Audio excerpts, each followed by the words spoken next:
Chapter 4, Mishnah 11.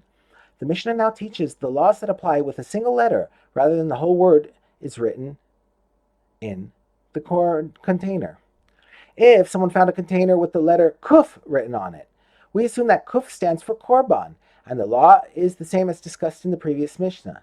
If the letter mem is written on the container, we assume that it stands for Maaser, and the contents are Maaser Sheni. If the letter dalet is written on the container, we assume that it stands for demai, and the contents are demai. If the letter tes is written on the container, we assume that stands for tevel, and the contents are tevel. If the letter tav is written on it, we assume that stands for truma, and the contents are teruma. Why do we assume that these letters are short for those words? Because in times of danger, when the non-Jewish authorities in Eretz Yisrael decreed that the Jews should not perform the mitzvahs, they would write the letter tav instead of teruma on their truma containers to hide their mitzvah observance from their persecutors. Another Tana disagrees. Rabbi Yossi says all of these letters are possibly abbreviations of people's names. For example, Kuf stands for Kehas, Mem for Moshe, Dalet for Daniel, Tes for Tovia, and Tav for Tanhum.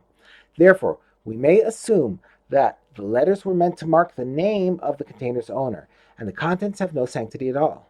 Moreover, Rabbi Yossi said, even if someone found a barrel full of produce with the entire word truma written on it, these contents are assumed to be ordinary, non-sanctified produce, because I may assume and say, last year it was full of truma produce, which is why the owner labeled the barrel truma, but then he emptied it and refilled it with non-sanctified produce this year and neglected to erase the mark.